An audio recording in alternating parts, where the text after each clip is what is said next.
Roma foi o maior império da antiguidade. Ocupou uma vasta porção de terra. Ela começou justamente no centro da Península Itálica e se expandiu por um vasto território. A sua origem conta com duas versões. Uma fala que teria sido fundada pelos irmãos Rômulo e Remo, e a outra pelos povos italiotas, principalmente o povo latino, isso no ano 753 a.C. O Império Romano foi um dos maiores impérios de todos os tempos. Ocupou um vasto território. A sua origem tem duas versões. A primeira diz que os irmãos Rômulo e Remo teriam fundado Roma, depois eles brigaram entre si pelo poder, quando Rômulo matou Remo e assumiu o poder romano. Essa ideia, na verdade, tenta explicar as lutas fratricidas dos povos italiotas que fundaram Roma, essencialmente o povo latino. A outra versão fala da versão histórica, que é justamente quando Roma foi fundada pelos latinos no ano 753 a.C. Segundo a lenda, Rômulo e Remo teriam sido abandonados às margens do rio Tibre, mas foram encontrados e amamentados por uma loba e posteriormente fundaram a cidade de Roma. Durante a briga entre eles para ver quem ficava com o poder romano, Rômulo teria assassinado seu irmão e se tornado assim o primeiro rei de Roma. Na versão histórica, temos que Roma foi fundada em 753 a.C., através da reunião de alguns povos que viviam naquela região, aos quais chamamos de povos italiotas, dentre eles os latinos, os etruscos, os úmbrios e outros. Em seus primórdios, Roma se constituiu em uma monarquia, na qual o rei acumulava poderes executivos, judiciários e religiosos. Mesmo sob regime monárquico, havia a figura do poder legislativo, ocupado pelo Senado e pela Assembleia Curiata. A história de Roma é dividida em três poderes.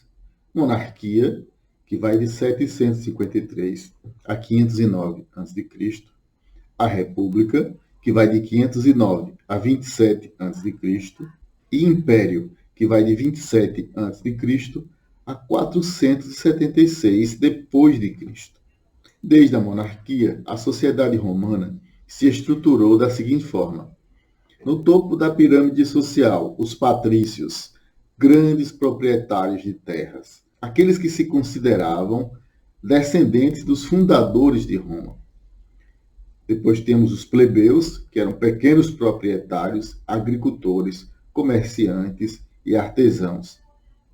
Dentre os plebeus surgiu a classe dos clientes, que eram homens livres e sem posses, que viviam como agregados dos patrícios. E na base da pirâmide, ou seja, sem direito algum praticamente, estavam os escravos, recrutados através de guerras e por dívidas.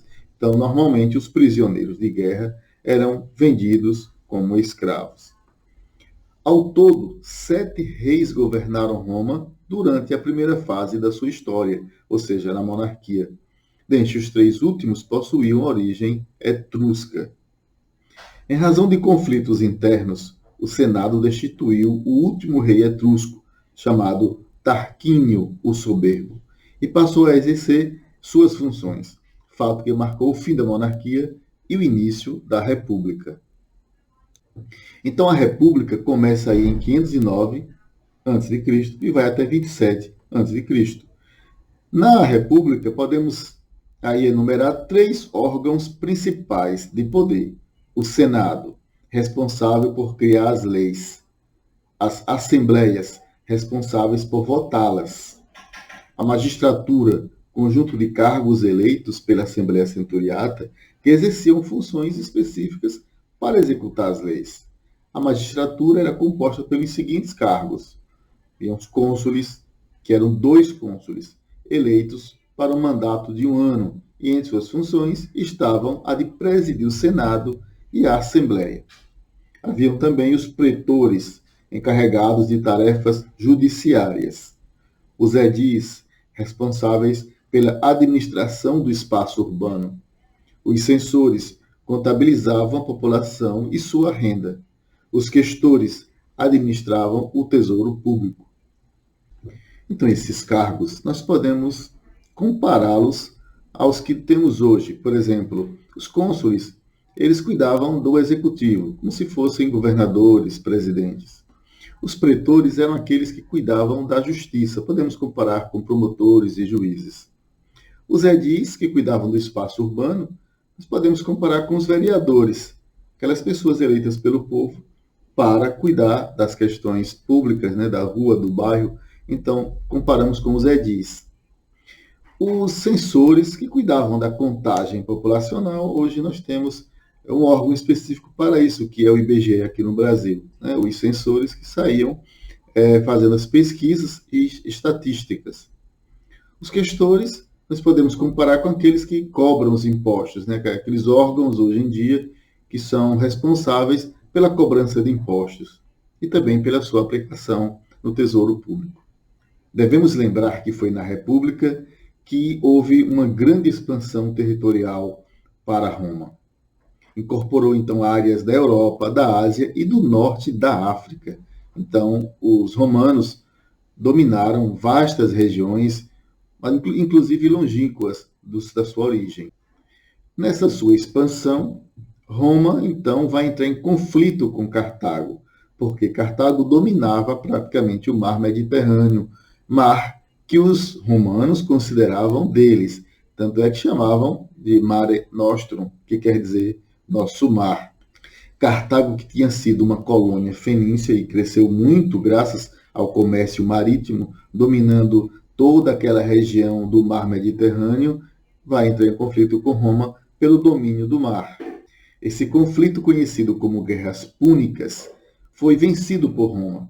Durou de 264 a 146 a.C., estabelecendo o controle romano sobre o mar Mediterrâneo. Apesar da grande expansão dos romanos por várias áreas territoriais, a condição de vida dos plebeus continuava ainda ruim. Daí eles terem empreendido essas rebeliões contra o poder central romano, que estava nas mãos dos patrícios. Tiveram que empreender algumas reformas em benefício dos plebeus. Mas tal condição foi muito árdua, custou muito caro para os plebeus. Né? Toda conquista envolve lutas. Dentre os direitos dos plebeus, podemos citar o direito de eleger o tribuno da plebe. O tribuno da plebe era um cargo que permitia aos plebeus possuírem representação política. Os dois principais tribunos da plebe foram os irmãos Tibério Graco e Caio Graco, que, entre outras propostas, tentaram implantar a reforma agrária. A reforma agrária consistia em pegar o excedente de terras que estavam nas mãos dos patrícios, improdutivas, e distribuí-las entre famílias patrícias que poderiam produzir para o seu sustento. Sem êxito, os irmãos Gracos acabaram assassinados.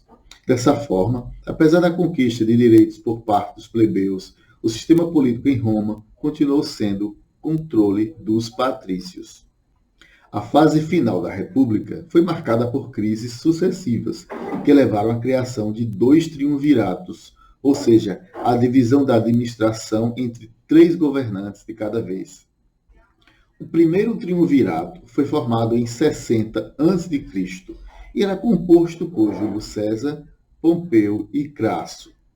Após a morte de Crasso, Júlio César derrotou Pompeu e foi declarado ditador vitalício de Roma.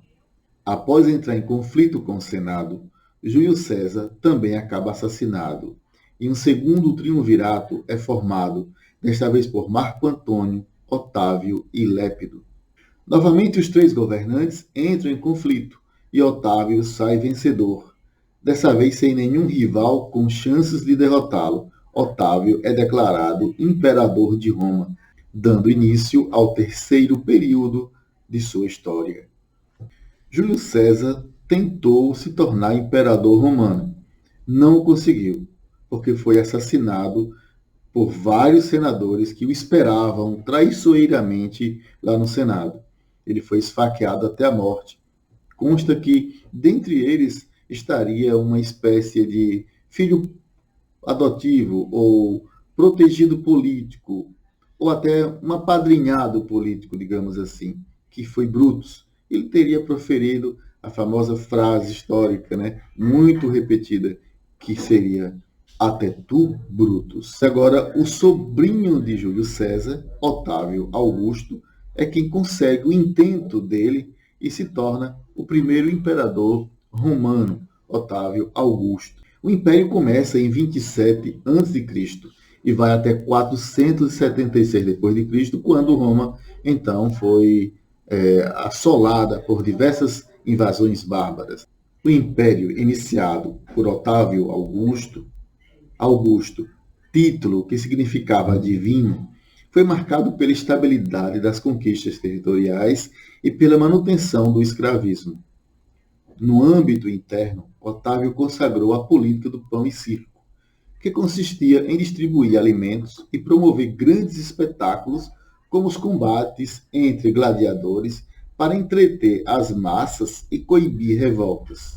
A política do pão e circo foi colocada em prática por Otávio como uma maneira de entreter o povo, né, contra as revoltas, as possíveis revoltas, porque havia muito desemprego, muitas pessoas insatisfeitas. Para acabar com a insatisfação, então ele cria a política do pão e circo, que consistia em proporcionar espetáculos nas arenas e também distribuir alimentos, precisamente a farinha de trigo.